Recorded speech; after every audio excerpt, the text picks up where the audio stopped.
कमजोरी का एहसास है, जिसको आप अनएक्सप्लेन्ड वीकनेस कह रही हैं, ये जानलेवा भी हो सकता है। क्योंकि आपको तो लग रहा है कि बस कमजोरी हो गई, ऐसे ही चला होगा, 2 दिन अपना थक गए, कुछ विटामिन का पिल्स ले लिया, आप ठीक हो जाएंगे। लेकिन नहीं, अगर आपकी कमजोरी और थकान रोजाना आपको परेशान कर रही है, आपके काम को बाधित कर रही है, आप नींद में ठीक से अपने को कंसंट्रेट नहीं कर पा रहे हैं, तो आपको कुछ चीज़ों पर ध्यान देना होगा। पहला जो हम लोग देखते हैं कि मरीजों में जो भी कमजोरी की शिकायत लेके आते हैं, उनका डायबिटीज़ का जांच जरूर करा लेना चाहिए। क्योंकि जैसा कि आप जान रहे हैं कि भारतवर्ष में जिस तेज रफ्तार से डायबिटीज़ अपनी गिरफ्त को बढ़ाता जा रहा है पूरे समाज में, वो काफ़ी सजग करने की ज़रूरत है। हम लोग सारे, पूरी जमहूरियत को, पूरे समाज को इससे आगाह करने की ज़रूरत है कि डायबिटीज़ के चंगुल से आप अपने को बराबर मुक्त रखिए। और अगर थकान हो रहा है तो डायबिटीज़ की जांच जरूर करानी चाहिए।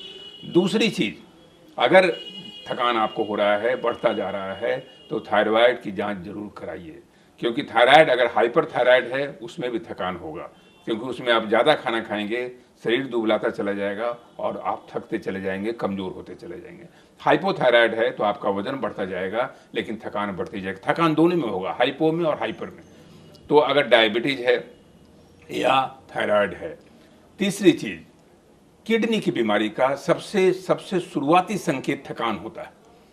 कि अगर आपको किडनी की बीमारी ऐसा हो रहा है कि किडनी पर लोड बढ़ रहा है और किडनी का फिल्ट्रेशन घट रहा है, तो ये पहला जो संकेत है, पहली जो घंटी वो बजाता है, वो है थकान की।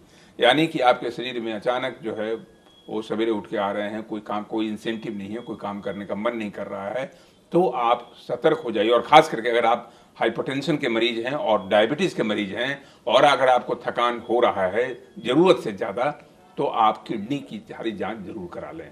तो मैं जैसा बता रहा हूँ कि किडनी की जांच, थायराइड की जांच, डायबिटीज़ की जांच, और एक सबसे जो अहम बिंदु जो आपने कहा युवाओं के बारे में, तो युवाओं में थकान का जो हम देख रहे हैं आजकल चलन, वो डिप्रेशन की वजह से भी है। क्योंकि अब युवाओं में भी जो आपाधापी है, ये पाने का, ये कैरियर का होड़ है, ये चीज़ मिल जाए, वो चीज़ मिल जाए, किसी में संतुष्टि नहीं है, संतुष्टि का अभाव है, जो चीज़ मिला उसे संतुष्ट नहीं है, आगे बढ़ जाना है।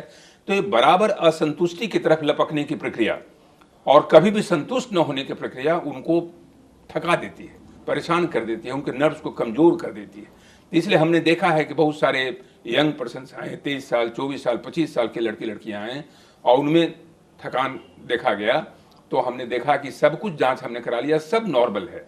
केवल एक ही चीज़ है कि रात में उनको ठीक से नींद नहीं आ रही है, वो सोशल मीडिया पे हैं, वो फेसबुक पे हैं, वो ट्विटर पे हैं, वो इधर कर रहे हैं, उधर कर रहे हैं, रात में 2 बजे 3 बजे तक जगे रहना, सवेरे देर तक सोए रहना, कोई शारीरिक व्यायाम नहीं है, खाने पीने का कोई ठौर ठिकाना नहीं है, केवल आगे बढ़ने की धुन है और होड़ है, और बढ़ भी नहीं पा रहे हैं क्योंकि शरीर काम नहीं कर रहा।